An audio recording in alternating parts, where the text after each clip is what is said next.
So yan po, magandang umaga po sa ating mga kasit Marys po natin dyan. At yun po, welcome po sa 2026. Siyempre, kumusta po ang ating 2026?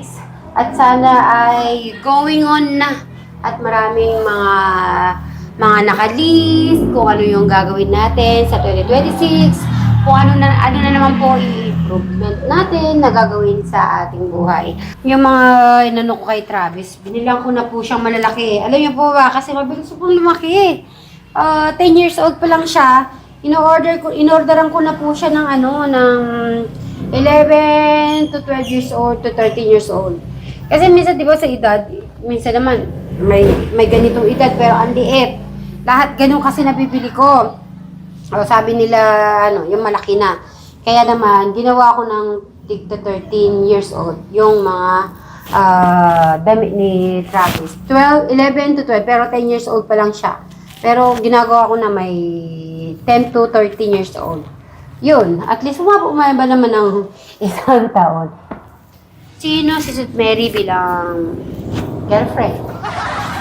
Si Sweet Mary, ako kasi yung bilang girlfriend, wala naman akong inahagat ng material na bagay. Alam naman yan. Alam niya naman yan. Alam niya na kung sino. Alam niya naman na hindi ako materialistic. Sige, dinala ko pa to. Pinadala ko pa to sa aking kapatid.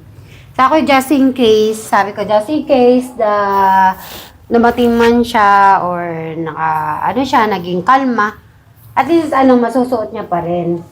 Kaya dinala niya na pala dito, nasama pala dito. Pero binitbit ko pa rin to para sa kanya, nung birthday ni Inda.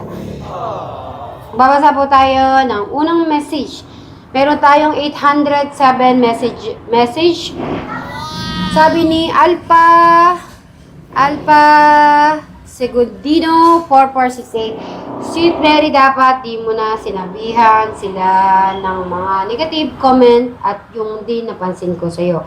Sweet Mary, lahat ng gusto ng mga nanonood, sinusunod mo dapat kung ano sa tingin mo ang rama ang makakabuti sa kanila. Yun ang gawin mo. Hindi lahat ng sinasabi susunod mo. Hindi naman robot at hindi mo lahat. Kailangan i-please lahat ang gawin nyo, anuman makakapasaya sa inyo. Alright, maraming salamat kay Sir or Ma'am Alpha Segundino 4468. Ang mali ko ay kailangan pala ay personal kung nasabi hindi sa message. Si Tekram, tinanong daw, yung mismo nagsasayaw, doon, nasaan daw si Bayaw, sabi niya. Eh sabi ko, hindi na ako nakapagsalita kasi nasa na kami. Siyempre, busy siya, no? Biglang napansin niya, ba't wala nga daw si Bayaw nga. Tapos, sila sa mga sister-in-law ko, tinatanong nga si Bryce, sabi ko, yun nga, may something na nangyari. Ganun. Alam niyo po ba, siguro si Tekpore nagpaubaya.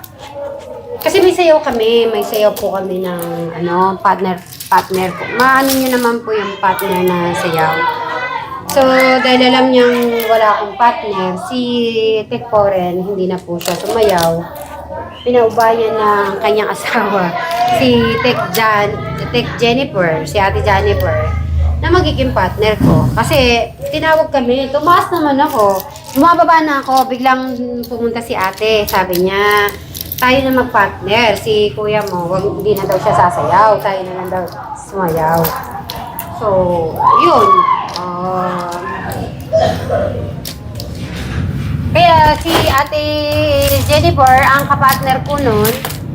Tapos si kuya po rin ay hindi na po siya sumayaw. O, di ba si Temporen na mayayain din po yan. Actually, nung nagpa-practice, silang dalawang panganay. Sabi ko, hindi ko lang po na-interview. Dalawang panganay talagang mayayain kaya talaga sila. Kasi si Temporen, si Kuya Poren, mayayain po yan. Buti nga, nakakaharap po sa video eh.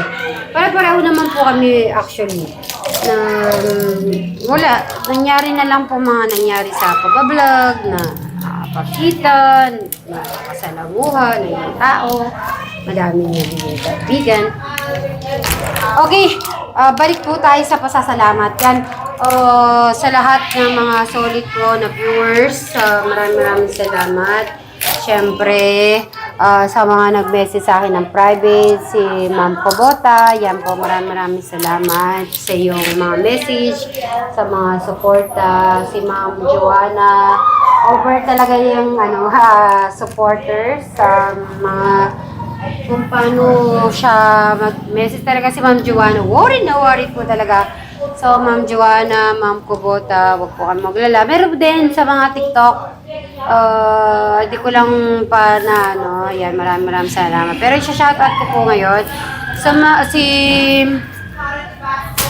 Si Ma'am Joanna, Ma'am Kubota, Ma'am Lady Galigota. Alam ko na nawa-worried kayo. Huwag kayong mag-worried. Everything okay naman. Siguro sa isang ganitong bagay, sa isang relationship, kailangan maranasan din po natin yung mga ganito. Kasi para maging matatag, diba? At nalalaman natin kung gaano mas tatatag ang isang ganitong sitwasyon sa ating lahat. Pagpasensya na po, medyo po maingay po sa labas kasi labasan ng mga school. Kasi dito lang po yung elementary at saka high school. Yan lang po, malapit lang. Sino pa sa lahat ng mga nagme-message dito po, lahat-lahat, di ko na po babasahin. Pero nabasa ko na kagabi. Iisa lang naman yung nasa loob ng message, dapat ay hindi ko na lang po sinabi kay Bri yung mga negative na message. Para sa akin, sinabi ko po yun dahil alam ko kung mahal mo yung isang tao, sasabihin nyo yung mga dapat na sabihin sa iyong partner. So ako, ginawa ko lang yung part ko, hindi dahil kung ano pa man. Dahil gusto ko mas papabuti siya.